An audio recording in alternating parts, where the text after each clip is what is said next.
Bismillahirrahmanirrahim. Assalamualaikum Warahmatullahi wabarakatuh. Alhamdulillah alladzi ja'ala Ramadan syahrul ibadah. Wassalatu wassalamu ala Rasulillahil Mustafa wa ala alihi wa sahbihi wa man wafa. Amma ba'd. Hadirin jamaah santriwan santriwati Masjid Al-Ikhlas yang insyaallah seluruhnya dimuliakan dan dirahmati oleh Allah Subhanahu wa taala. Amin. Sebelum mengawali salat tarawih, kita bermohon kepada Allah Subhanahu wa taala semoga salat Isya berjamaah kita diterima oleh Allah Subhanahu wa taala. Amin ya Allah rabbal alamin. Kenapa sangat penting supaya kita selalu berdoa supaya salat kita diterima? Karena kata Nabi sallallahu alaihi wasallam dalam hadisnya, inna awwala ma yuhasabu bihil 'abdu yaumal qiyamati as-shalah. Sungguh amalan yang pertama kali akan dihisab oleh amalan seorang hamba yang akan dihisab pertama kali oleh Allah Subhanahu wa taala pada hari kiamat, yaitu salatnya. Jadi kalau salatnya baik, insyaallah kesananya juga akan baik. Kalau misalkan salat kita buruk, tidak diterima, maka kesananya juga akan buruk. Itu hadis diriwayatkan oleh Abu Hurairah dari Rasulullah sallallahu alaihi wasallam. Inna awwala ma yuhasabu bihil 'abdu yaumal qiyamati as-shalah. Sungguh amalan yang akan pertama kali dihisab oleh Allah Subhanahu wa taala kepada seorang hamba ketika hari kiamat, yaitu salatnya. Maka salat ini sangat penting sekali teman-teman. Ketika kita beres salat, bermohon kepada Allah Subhanahu wa taala agar salat kita diterima. Terutama saat mendoakan orang-orang yang telah meninggal dunia. Semoga Allah Subhanahu wa taala terima salatnya, terima amal ibadahnya, diberikan ketenangan di alam kuburnya dan sebagainya. Alhamdulillah kita telah memasuki bulan suci Ramadan, bulan yang sangat berkah. Sampai-sampai masjid pun penuh ya pada awal Ramadan. Sampai-sampai orang yang tidak ke masjid pun bisa saf pertama di awal Ramadan. Tapi bukan yang berarti di saf pertama gak pernah ke masjid ya. Tuh ya, saking berkahnya Ramadan, orang-orang yang tidak pernah ke masjid pun bisa sampai datang ke masjid, bahkan saf pertama. Saking berkahnya rahmat Allah turunnya datangnya bulan Ramadan. Terus orang-orang yang tidak pernah membaca Al-Quran jadi rajin membaca Al-Quran. Orang-orang yang tidak bersedekah jadi rajin bersedekah. Itulah di antara keistimewaan bulan Ramadan. Di antara manusia, di antara kita atau sebagian manusia, mungkin ada yang semangat kalau kita itu beramal ketika ada motivasi atau dorongan atau semacam hikmah. Apa hikmahnya sih puasa ini? Apa sih hikmah yang kita dapatkan saat kita melaksanakan puasa ini? Apa yang saya dapatkan ketika di dunia atau di akhirat? Maka di sini ana insyaallah akan menyampaikan di antaranya 5 hikmah puasa yang bisa kita dapat. Di antara 5 hikmah puasa yang kita dapat, di antaranya ada 5 poin penting yang dapat kita ambil. Di antaranya yang pertama, puasa mendidik kita bagaimana kita bisa merasakan perasaan orang lain. Kita tidak dididik secara teori. Apa itu lapar, bagaimana itu lapar, apa itu lapar menurut bahasa, apa itu lapar menurut istilah, bagaimana itu lapar, bagaimana itu rasanya lapar. Tidak. Tapi langsung kita rasakan begitulah rasanya lapar. Ketika kita lapar, saudara kita lapar, beda ya. Antara lapar kita dengan saudara kita beda. Terutama yang di Gaza. Lapar kita masih ada batas waktunya. Saat adzan maghrib berkumandang, kita masih bisa memakan makanan yang lezat. Kita masih bisa minum dengan minum yang bisa menghilangkan dahaga. Tapi saudara kita yang jauh di sana di Gaza, bahkan mungkin yang dekat di tempat tinggal kita, mereka yang lapar tanpa batas. Lapar pagi, lapar siang, lapar petang, lapar berikutnya. Maka kita bersyukur kepada Allah Subhanahu wa taala. Di antara sekian hikmah, di antaranya yaitu kita bisa merasakan perasaan orang lain. Yaitu kita tidak dididik secara teori bagaimana itu rasanya lapar. Misal ada seminar tentang lapar, tapi yang membicarakannya orang-orang kenyang, narasumbernya kenyang, panitianya kenyang, maka ini hanya akan menghasilkan teori-teori semata.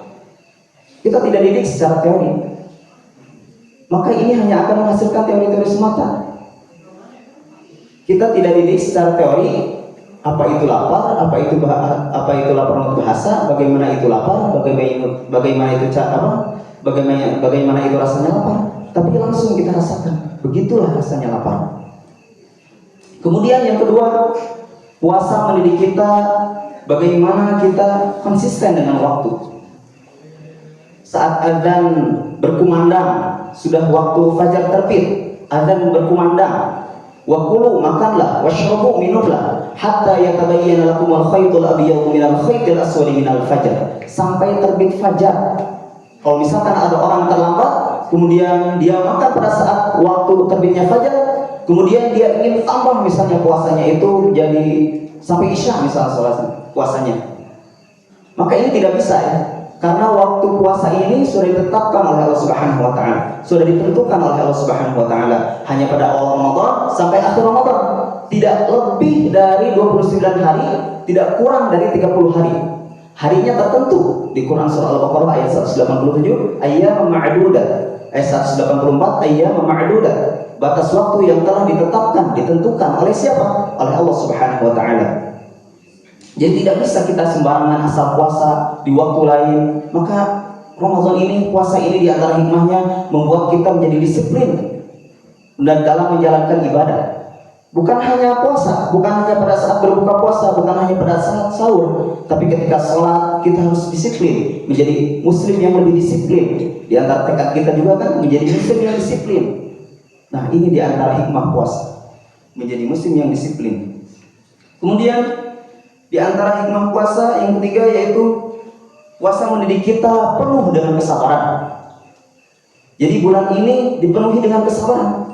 Saat lapar kita sabar, saat menunggu buka kita sabar, saat ada orang mencaci maki kita sabar, saat panas terik mulai menyengat ke tenggorokan, saat panas terik mulai menyengat ke tenggorokan, saat itu emosi mulai naik, gula darah kita turun misalkan, gula darah turun, emosi mulai naik, tapi pada saat itu kita diajarkan oleh Nabi Shallallahu Alaihi Wasallam suri tauladan kita, fa insabahu ahadun, apabila ada orang, au qatalahu, fa insabahu ahadun au qatalahu, apabila ada orang yang mau mencaci makinya, mau mengajaknya berkelahi kepada orang yang puasa itu, maka orang berpuasa itu mengatakan faliyaqul inni shaim, maka aku sedang berpuasa, saya sedang berpuasa. Maka kita diajarkan oleh Nabi Shallallahu Alaihi Wasallam untuk bisa bersabar dalam sebulan penuh ini.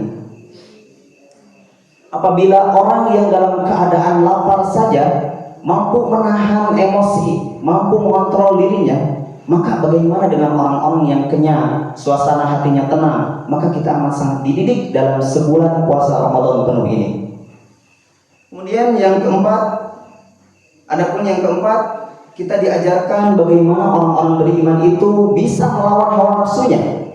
Mata kita ingin melihat, telinga ingin mendengar, hati ingin berkata-kata sesuatu yang haram, pikiran ingin merenungkan segala sesuatu yang haram. Tapi pada saat itu dia lawan kantuknya, dia lawan hawa nafsu makannya, dia lawan hawa nafsu minumnya, dia lawan hawa nafsu syahwatnya. Padahal makanan pada saat itu makanannya halal, minuman pada saat itu minumannya halal. Tapi pada saat itu dia mampu menahan.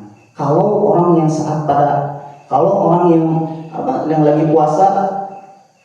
yang lagi puasa saja mampu menahan dari yang halal, maka insya Allah setelah Ramadan dia punya self control, mampu menahan diri dari segala yang diharamkan oleh Allah Subhanahu wa taala. Itu yang keempat, mampu menahan diri dari segala sesuatu yang diharamkan oleh Allah Subhanahu wa taala. Kemudian yang kelima, bagaimana orang-orang beriman itu bisa merasakan muraqabatullah, pengawasan Allah Subhanahu wa taala, ma'iyatullah, kebersamaan dengan Allah Subhanahu wa taala. Antum, anak kita semua tidak diawasi kamera CCTV selama 24 jam. Ada di sini yang diawasi kamera CCTV selama 24 jam? Terus misalkan kemana-mana sama CCTV? Gak ada ya. Kita tidak diawasi oleh petugas, kita tidak diawasi oleh orang tua kita sampai 24 jam. Siapa yang mengawasi kita? Allah Subhanahu wa taala. Siapa dia? La ta'khudhuhu sinatun wala naum. Quran surah Al-Baqarah ayat 255 itu. La ta'khudhuhu sinatun wala naum. Dia yang tidak pernah mengantuk, dia yang tidak pernah tidur. Wa huwa ma'akum aina ma kuntum, dalam surat Al-Hadid. Dia tetap bersama kalian. Kebersamaan inilah yang dirasakan pada saat melaksanakan Ramadan, pada saat melaksanakan siang. Di rumah misalnya, pintu terkunci. Kita sendiri di rumah, pintu terkunci, tidak ada seorang siapapun. Ayah pergi bekerja, istri pergi kemana, misalkan anak-anak pergi tinggal ke rumah. Maka pada saat itu kita merasakan kebersamaan. Di dalam kamar mandi, pintu terkunci, air meluap, air banyak meluap, tapi pada saat itu kita merasakan kebersamaan. Kebersamaan inilah yang dirasakan pada saat bulan Ramadan. Ihsan, an ta'budallaha ka'annaka tarah. Engkau beribadah kepada Allah Subhanahu wa taala seakan-akan engkau dilihat oleh Allah Subhanahu wa taala. Fa in lam takun tarah, apabila Allah tidak melihat kita, fa in lam takun tarah, apabila engkau tidak mampu melihat Allah, fa innahu yara, sesungguhnya Allah itu melihat kita. Jadi kalau ihsan ini kita terapkan dalam kehidupan kita, terutama di pesantren kita, tidak ada yang namanya pencurian, tidak ada yang namanya penggosokan, tidak ada yang namanya memakai tanpa izin. Karena ketika dia akan menggunakan, tidak akan mungkin seorang yang keluar dari masjid menggunakan sendal orang lain. Karena ketika dia akan gunakan, dia merasa dilihat oleh Allah Subhanahu wa taala. Dia merasa dipantau oleh Allah Subhanahu wa taala. Bagaimana kalau saat saya memakai sendal si fulan, memakai sendal si fulana, saya meninggal di jalan. Nah, kekerasaan inilah, keadaan ini yang kita rasakan pada saat bulan Ramadan terutamanya. Kalau perasaan ini kita bawa ke bulan Ramadan, maka insya Allah kita akan menjadi orang-orang yang bertakwa kepada Allah Subhanahu wa taala. Dalam setiap amalan, dalam setiap pekerjaan kita merasa diawasi oleh Allah Subhanahu wa taala. Kita akan semakin hati-hati dalam mengerjakan suatu amalan. Karena itulah sangat penting. Inilah 5 hikmah puasa, diantaranya yaitu yang pertama, puasa mendidik kita bagaimana kita merasakan perasaan orang lain. Itu yang pertama. Kemudian yang kedua, puasa mendidik kita konsisten dengan waktu, menjadikan kita menjadi muslim yang disiplin. Yang ketiga, puasa mendidik kita penuh dengan kesabaran. Kalau antum tahu pahala sabar itu, ada yang tahu pahala sabar? Pahala orang yang bersabar itu berapa? Tidak ada yang tahu? Di Quran surah Az-Zumar ayat 10, di ayat terakhirnya Allah berfirman, innama yuwaffas sabiruna ajrahum bighairi hisab. Pahala orang-orang yang bersabar itu bighairi hisab. Kalau kata Abi itu unlimited, tidak ada batasnya bagi pahala orang-orang yang bersabar itu.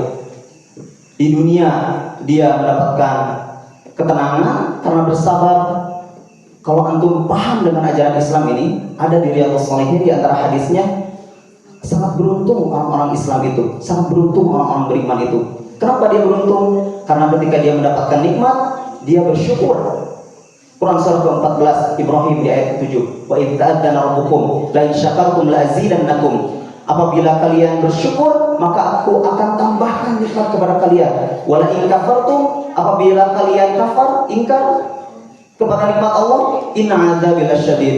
Sungguh azabku itu sangat berat, kalian tidak akan mampu menahannya. Apabila seorang muslim itu mendapatkan nikmat, dia akan bersyukur, alhamdulillah. Apabila seorang muslim itu mendapatkan cobaan, banyak di antara cobaannya meninggal seorang yang kita cintai atau sayangi, maka dia bersabar, maka pahala sabar itu innama yuwaffas sabiruna ajrahum bighairi hisab. Pahala bagi orang yang sabar itu bighairi hisab, tanpa ada batasan. Maka sangat beruntung jadi seorang muslim ketika dia mendapatkan syukur, mendapatkan nikmat, dia bersyukur, mendapatkan cobaan, mendapatkan musibah, dia bersabar.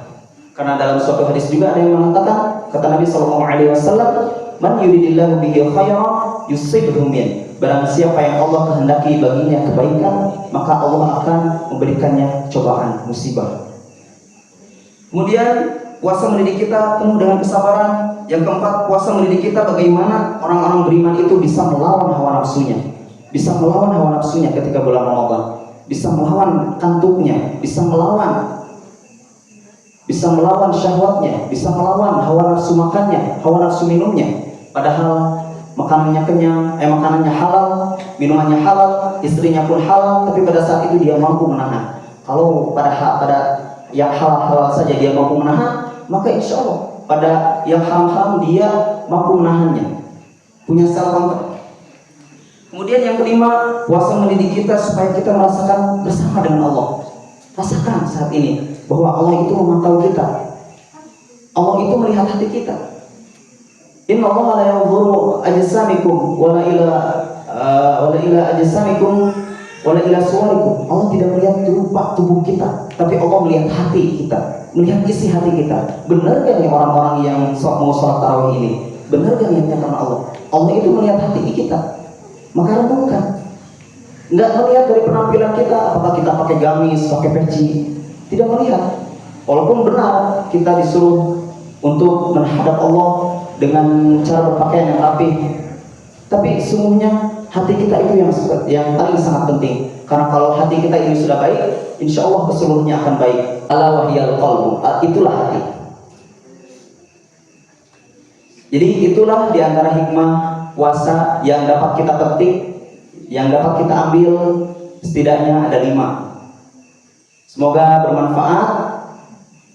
Semoga kita diberikan kekuatan untuk melaksanakan ibadah puasa sebulan penuh ini, menjadikan orang-orang yang bertakwa, karena keberhasilan kita itu dilihat ketika kita menjadi orang-orang bertakwa. Di antara misi Allah kenapa mengadakan puasa, yaitu supaya kita menjadi orang-orang yang bertakwa. Yang sering ayat kita bacakan yaitu ya ayyuhalladzina amanu kutiba alaikumus shiyam kama kutiba alal ladzina min qablikum la'allakum tattaqun. Supaya kita menjadi orang yang bertakwa, supaya kita menjadi orang-orang yang baik, supaya kita menjadi orang-orang yang ihsan, supaya kita menjadi orang-orang yang dekat kepada Allah Subhanahu wa taala, bukan hanya pada saat awal Ramadan saja, bukan pada saat bulan Ramadan saja, tapi ketika kita keluar di luar bulan Ramadan.